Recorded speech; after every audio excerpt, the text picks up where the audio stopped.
붙잡는 야곱에서 놓는 이스라엘로. 야곱 인생의 절정은 야곱이 맞이한 세 번의 장래와 함께 주어졌습니다. 창세기 35장을 우리가 오늘 볼 텐데요. 야곱의 인생에 있어서 매듭을 짓는 장이기도 합니다. 야곱의 생애는 어떤 면에서 여기서 중간 정리가 된다고 할 수 있습니다. 35장을 읽어보면 읽어볼수록 많은 여운이 남는 장입니다. 야곱이 삼촌 집에서 20년 보내고 돌아와서 먼저 형 에서를 만나죠. 그 다음에 베델로 가지 않고 세김이라는 곳에 잠깐 빠졌다가 딸 다나가 강간을 당하고 거기서 다시 급하게 정리했죠. 영적인 각성이 일어납니다. 우상 단지를 다 모아다가 나무 밑에 묻고 하나님이 가라고 하신 그 베델을 향하여 출발을 하고 35장에 드디어 도착을 하는 것입니다. 야곱이 베델에 도착했을 때 하나님이 야곱에게 큰 복을 내리십니다. 야곱이 밧단 아람에서 돌아오매 하나님이 다시 야곱에게 나타나사 그에게 복을 주시고 그에게 이르시되 내 이름이 야곱이다마는 내 이름을 다시는 야곱이라 부르지 않겠고 이스라엘이 내 이름이 되리라 하시고 그가 그 이름을 이스라엘이라 부르시고 그에게 이르시되 나는 전능한 하나님이라 생육하며 번성하라. 국민과 많은 국민이 네게서 나고 왕들이 내 허리에서 나오리라. 너는 이스라엘이다. 너는 진짜 복된 이름이 될 것이다. 너로 말미암아 왕들이 나오겠다. 이 말씀의 핵심은 메시아가 나오겠다고 하는 축복입니다. 가장 큰 축복을 받았죠. 내가 메시아 가문의 믿음의 조상으로 돌아가는 것이다. 그렇게 큰 축복을 내리십니다. 그래서 이 장면이 야곱 인생의 클라이맥스 정점이에요. 그런데 어이없게도 그런 야곱 인생의 절정은 야곱이 당한 가장 큰 세 번의 슬픔, 세 번의 장래와 더불어 함께 주어졌습니다. 그 이유는 야곱이 꼭 쥔 것을 내려놓아야 그 놀라운 하나님의 축복을 받을 수 있었기 때문입니다. 야곱이 당한 세 번의 장래. 35장을 읽어보면 유모 드보라가 죽었더라. 아내 라헬이 죽었더라. 아비 이삭이 죽었더라. 라고 하는 죽음 이야기가 나옵니다. 여러분, 성경에 이러한 의미심장한 내용이 2번 이상 반복되면 하나님의 사인이 있는 것입니다. 우리의 삶에도 뭔가 하나님이 내 인생을 흔드는 사건이 연달아 2번, 3번 일어나면 귀를 기울이셔야 합니다. 내게 뭔가 말씀하려고 하시는구나. 그때 귀를 기울이는 사람이 은혜 받는 사람이고 그때 귀를 닫고 자기 고집대로 하는 사람은 정말 그의 인생은 어려워집니다. 1. 드보라의 죽음. 창세기 35장 8절을 보시면요. 자, 첫 번째 죽음을 보여주고 있습니다. 리브가가 유모 드보라가 죽음에 그를 베델 아래에 있는 상수리 나무 밑에 장사하고 그 나무 이름을 알론 바굿이라 불렀더라. 굉장히 조금 생뚱맞은 말씀입니다. 베델에 이르렀더라 그리고 하나님이 축복했더라 하면 흐름이 맞거든요. 그런데 베델에 도착했더라 그리고 한 절이 이상하게 삽입이 되는데 리브가의 유모 드보라가 죽었더라 라고 하는 말씀이 들어가요. 그러면 도대체 이분이 누구일까요? 이게 성경에 보면 굉장히 어색하게 들어가는 내용이에요. 왜냐하면 이 드보라라고 하는 사람의 이름이 전혀 언급되지 않거든요. 그러면 도대체 이분은 어디서 나타난 사람인가요? 성경을 찾아보니까 아주 오래전에 이분에 대한 기록이 한 절 나오더라고요. 창세기 24장 59절을 봅니다. 이게 언제냐 하면 리브가가 시집 갈 때, 어린 나이 10대 때 시집 갈 때 있었던 일입니다. 그들이 그 누이 리브가와 그의 유모와 아브라함의 종과 그 동행자들을 보내며 리브가가 이삭에게 시집 갈 때 리브가와 함께 했던 사람 중에 하나가 이 유모입니다. 그러니까 리브가에게는 친엄마는 아니지만 친엄마 같은 존재예요. 자신을 젖먹이면서 키웠습니다. 유모라고 하니까 종이었지만 자신에게는 엄마와 같은 그래서 본인이 시집갈 때 이 유모가 서로 사랑했기 때문에 리브가와 함께 이삭에게 간 거예요.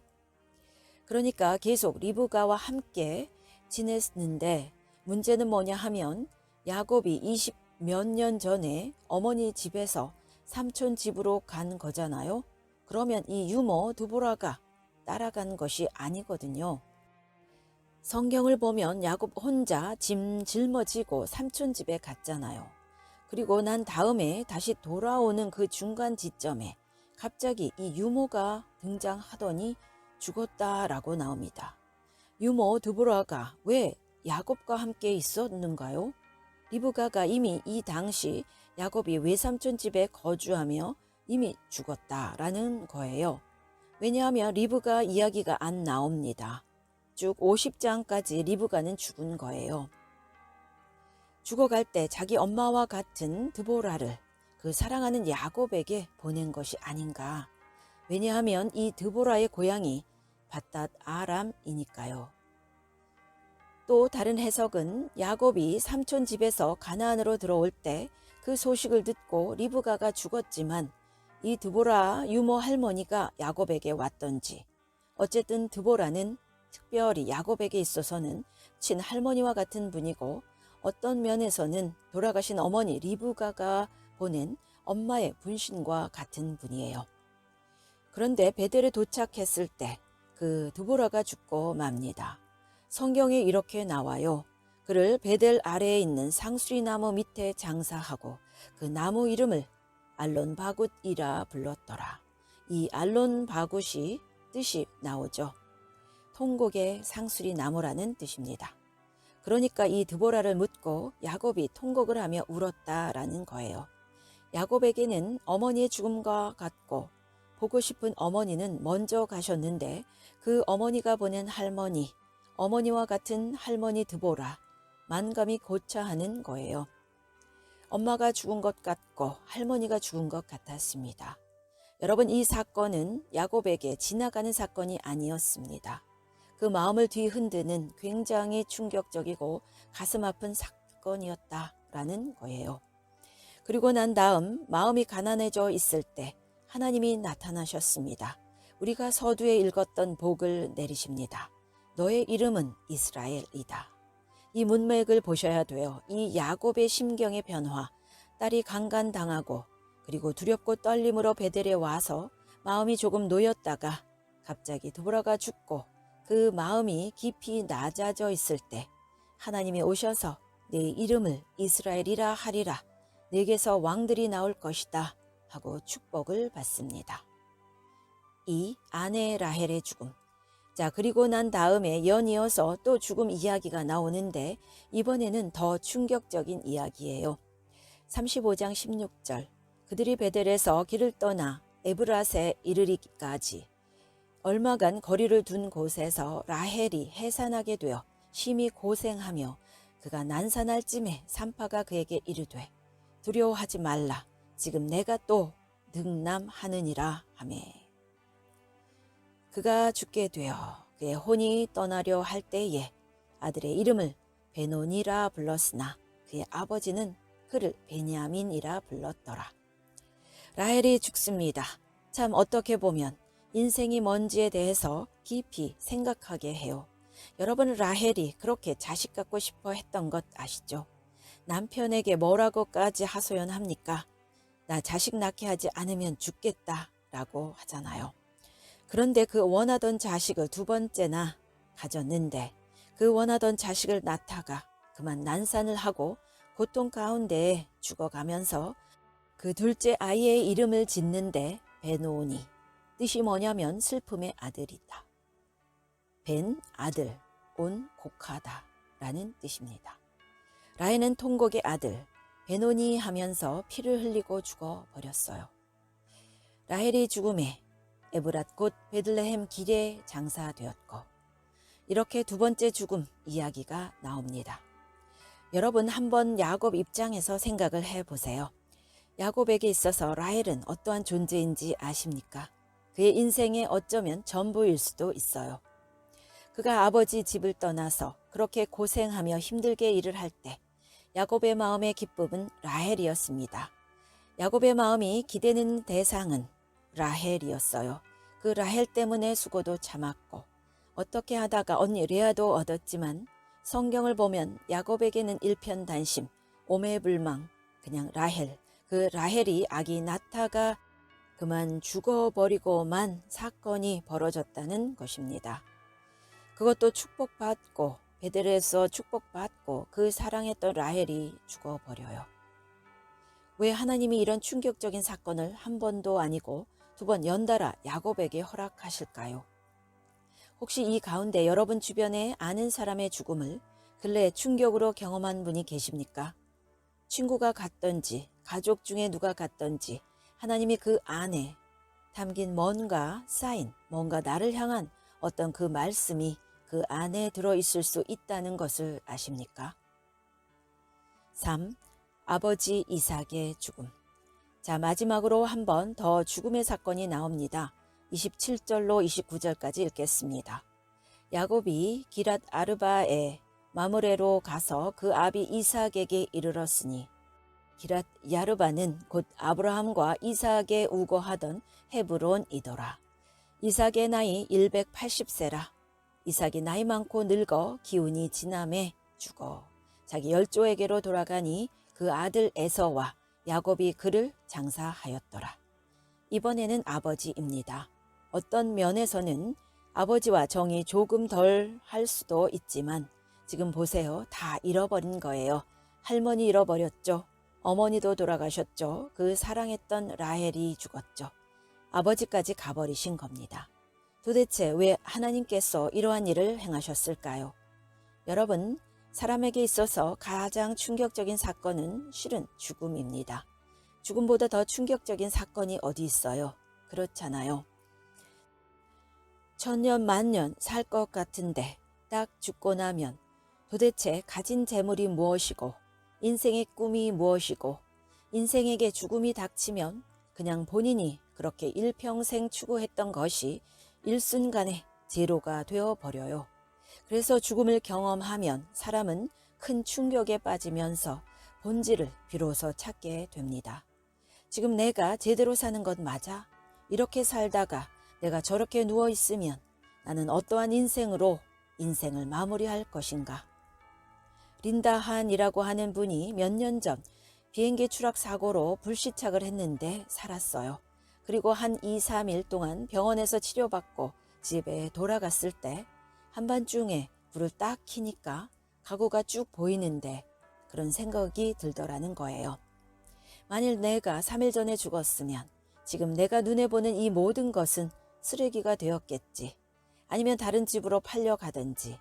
그 순간에 갑자기 자기가 그동안 붙잡고 살던 그 많은 것들이 갑자기 허무하게 느껴졌나 봐요. 그 카페트에 무릎을 꿇고 하나님 앞에 기도하셨다고 해요.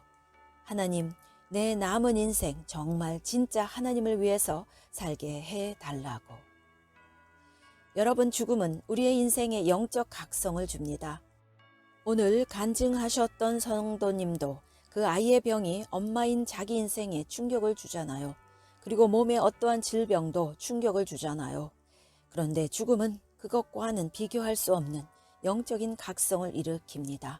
그래서 성경에 초상집에 가는 것이 잔치집에 가는 것보다 나으니 모든 사람의 끝이 이와 같이 됨이라. 산 자는 이곳에 그의 마음을 둘지라 말씀합니다. 우리의 모든 일의 결국이 장래인데 그 시점에 섰을 때 그 시점에서 바라봐야 우리의 인생이 잘 살 수 있다라는 거예요. 제가 알고 있는 한 장로님이 마지막 돌아가실 때 제가 병원을 신방했더니 2가지 고백을 하시더라고요. 첫 번째는 이렇게 이야기를 하시더라고요. 목사님, 제가 죽을 날이 다가오니까 요즘 마음에 계속 회개가 되는 것이 뭐냐 하면 그렇게 사랑하지 못한 거 산 것이 회개스럽다라는 거예요. 참 훌륭한 장로님이셨습니다. 그런데도 마지막 때가 와 보니 정말 가치 있는 것이 뭔지 이게 사랑이라는 생각이 들면서 내가 사랑하지 못했고 내가 가족 제대로 사랑하지 못했고 내가 성도 제대로 사랑하지 못했고 그게 그렇게 후회스럽습니다 하시면서 목소리도 안 나오시는데 흐느껴 우시더라고요. 죄송하다고. 정말 훌륭한 장로님이셨어요. 또 하나는요, 그러면서 하시는 말씀이, 그런데 목사님, 이렇게 누워있으면 제 몸이 이렇게 붕붕 뜨는 것 같아요. 왜냐하면 그렇게 하늘에서 평강이 내려온다라는 거예요. 그 영혼의 몸은 이제 그냥 말라 비틀어져서 오늘 내일 하시는데도 하늘에서 그렇게 말할 수 없는 기쁨이 넘치면서 자기 마음이 천국과 같다라고 하는 거예요. 제가 그 장로님 보면서 부러웠습니다. 이 장로님은 정말 인생을 잘 사신 분이시구나. 이 장로님은 정말 천국 가실 분이구나. 이 장로님은 주님 앞에서는 그날 정말 상 받을 장로님이시구나. 여러분, 가장 잘 사는 인생은 주님이 불러가실 그때에 세상 사람 앞에서가 아니고 하나님 앞에서 잘 설 수 있다면 그 사람은 정말 잘 사는 인생이 될 것입니다. 여러분은 어떠십니까? 메시지: 붙잡으면 야곱, 놓으면 이스라엘 됩니다. 하나님께서 야곱에게 왜 이 35장 베델의 축복을 통과하면서 한두 번도 아니고 연달아 3번이나 그것도 가장 사랑했던 사람들을 거두어 가시면서 도대체 하나님께서 야곱에게 뭘 말씀하시려고 하시는 거죠? 이 충격적인 죽음 사건 앞에서 도대체 무엇을 말씀하시려고 하시는 것이죠? 야곱이 우리잖아요. 나에게 한번 적용을 해보세요. 꼭 누구 죽어야만 깨닫는 것은 아니니까요. 도대체 하나님은 오늘 이 35장을 통하여서 나에게 무엇을 말씀하시려고 하는 거죠? 가장 중요한 것을 말씀드립니다. 야곱에게 놓아야 할 것을 놓게 하시려는 것이다. 이것이 35장의 베델 사건 전후에 죽음을 주신 이유입니다. 여러분, 야곱의 인생은요, 그 이름 자체가 뭔지 아십니까? 붙잡다입니다. 야곱은 계속 붙잡는 사람이에요. 형을 붙잡고 라헬을 붙잡고 요셉을 붙잡고 계속 붙잡아요. 그런데 문제는 뭐냐 하면 붙잡으면 붙잡는 것 때문에 다 문제가 생겨요. 형과도 의가 상하고 라헬 때문에 가정에 어려움이 있고 요셉을 붙잡으니까 자녀 가운데 어려움이 있고 붙잡는 것이 야곱의 인생인데 붙잡으면 다 문제가 생기는 거예요. 여러분, 우리 각자도 지금 붙잡고 계시죠? 이건 놓으면 큰일 날 것이라고 하는 것 다 있으시죠? 잘 보세요. 뭐 때문에 문제 생기는지. 붙잡아서 문제가 생긴다니까요. 여러분, 신앙은 붙잡는 것이 아니라 놓아야 할 것을 내려놓는 것이 신앙생활이에요. 그래서 이용규 선교사의 내려놓음이라는 책 2번째 제목은 더 내려놓음. 무슨 의미입니까? 신앙의 의미는 뭐냐? 내가 의지했던 것, 이건 놓으면 큰일 날 것이라고 생각했던 것, 세상적인 그것들, 그 라헬, 요셉, 형의 발꿈치, 이것을 놓는 것이 신앙생활이라는 거예요. 하나님께서 이 라헬을 갑작스러운 죽음으로 몰아갈 때 이 야곱에게는 큰 상실감이 있었을 것입니다. 왜냐하면 전부였거든요. 그런데 라헬이 순간 사라져버리고 그것도 그 원하던 자식 나타가 사라져버렸을 때 이 야곱은 말할 수 없는 구멍이 뻥 뚫렸을 거예요. 야곱이 계속 그것 때문에 어떻게 되었을까요? 붙잡을 게 없구나. 이 세상에서 이것이 나의 기쁨이고 이것이 나의 전부라고 생각했던 것이 아무것도 붙잡을 것이 없구나. 연달아 3번 뻥뻥 터지면서 이 야곱은 붙잡는 것을 놓았을 거예요. 저 뒤에 가면 요셉 붙잡으니까 요셉도 하나님께서 없애버리신 것 아시죠? 야곱에게 요셉은 죽은 것입니다. 4번째 죽음이라고도 볼 수 있습니다. 실제로는 죽지 않았지만 야곱에게는 죽은 거예요. 형제들이 죽었다고 그랬잖아요. 그러다가 나중에는 누구를 붙잡는지 아십니까? 라헬이 낳은 그 베냐민을 붙잡고 살고 있어요. 결국은 베냐민을 내려놓고 애굽으로 보내죠. 창세기 43장 14절. 결국은 야곱이 이렇게 고백을 합니다. 전능하신 하나님께서 그 사람 앞에서 너희에게 은혜를 베푸사 그 사람으로 너희 다른 형제 시몬과 베냐민을 돌려보내게 하시기를 원하노라. 자식을 잃게 되면 잃으리라. 신기한 것은 뭐냐 하면요. 놓으면 또 살아요. 붙잡으면 어려운데 놓으면 살아요. 항상. 그리고 이름도 가만히 보면요. 붙잡으면 야곱이고 놓으면 이스라엘이 되어요. 자, 42장 36절을 한번 보세요. 못 놓겠다고 할 때 이름 한번 보세요. 놓지 못할 때 이름이 뭡니까? 야곱이죠. 36절. 그 아비 야곱이 그들에게 이르되 너희가 나로 나의 자식들을 잃게 하도다. 요셉도 없어졌고 시므온도 없어졌거늘 베냐민을 또 빼앗아 가고자 하니 이는 다 나를 해롭게 함이로다. 야곱이 가로되 내 아들은 너희와 함께 내려가지 못하리니 그의 형은 죽고 그만 남았음이라. 만일 너의 행하는 길에서 재난이 그 몸에 미치면 너희가 나의 흰 머리로 슬피 음부로 내려가게 함이 되리라. 이 아이까지 잃어버리면 나는 죽는 거다 하면서 정말 애절한 말을 합니다. 느낌이 어떻습니까? 야곱이 못 놓고 있죠. 그때 이름도 역시 야곱이죠. 그런데 43장 11절을 한번 보세요. 그의 이름이 뭐라고 바뀌었는지 11절 읽습니다. 그들의 아비 이스라엘이 그들에게 이르되 그러할진대 이렇게 하라. 너희는 이 땅의 아름다운 소산을 그릇에 담아 가지고 내려가서 그 사람에게 예물을 삼을지니 곧 유향 조금과 꿀 조금과 향품과 몰약과 비자와 파단 행이니라. 마음 정리하고 베냐민을 보낼 때 이름이 바뀌어 버립니다. 이스라엘로. 그리고 43장 계속 이스라엘입니다. 다시 본문으로 돌아와 보세요. 35장으로 20절과 21절을 한번 읽어보세요. 야곱이 라헬의 묘에 비를 세웠다니 지금까지 라헬의 묘비라 일컫더라. 이스라엘이 다시 길을 떠나 에델 망대를 지나 그렇죠. 이름이 또 바뀌죠. 야곱에서 라헬을 묻어버리고 이스라엘 되는 거예요. 붙잡으면 야곱이고 놓으면 이스라엘이에요. 붙잡으면 괴롭고 놓으면 살아요. 여러분 신앙이 뭔지 아십니까? 진짜 내가 하나님 만나려고 어떻게 해야 만나는지 아세요?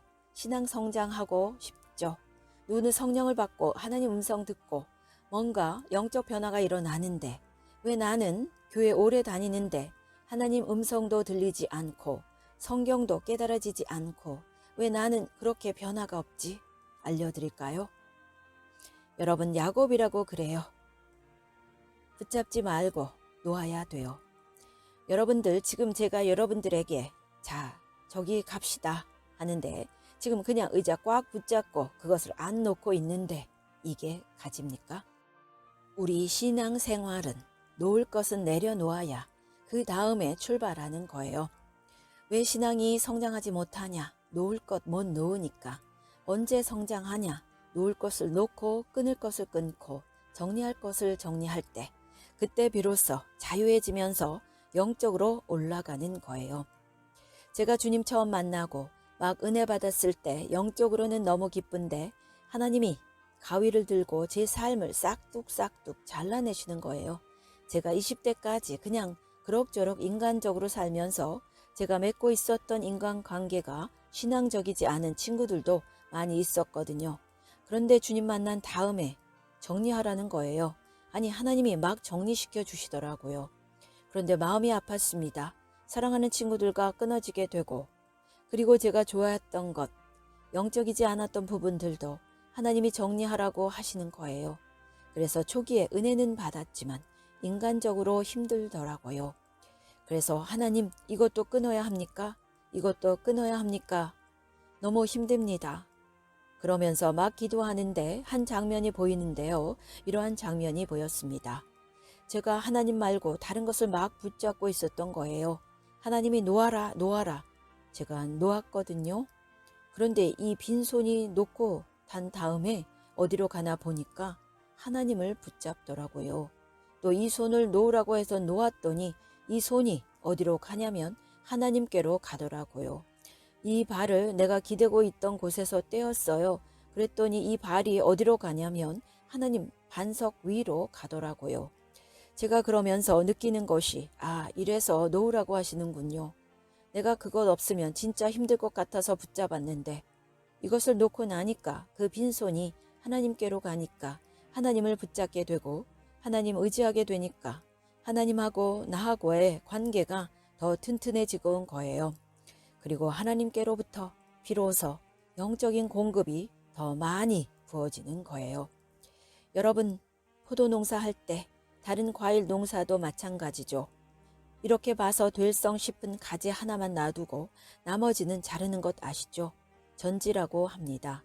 왜냐? 괜히 쓸데없이 퍼져버리면 열매가 다 제대로 맺히지 못합니다. 그러니까 자를 것 자르고 몇 개의 가지에 에너지가 집중되어야 탐스러운 과실에 맺히는 것처럼 우리가 야곱처럼 이것도 붙잡고 저것도 붙잡고 끊지 못하고 그러면 하나님께서 가고 싶은데 가지 못하는 거예요. 비로소 이런 것들이 끊어지고 내려놓을 때 하나님을 향하여 자유롭게 날아갈 수 있는 진정한 역사가 우리에게 일어날 줄로 믿습니다. 여러분에게 다시 한번 말씀드립니다. 놓는 것이 축복입니다. 그냥 놓는 것이 아니라 놓은 다음에 그 빈손으로 가난하게 주님밖에 없습니다. 하나님은 나의 전부입니다. 이게 신앙이에요.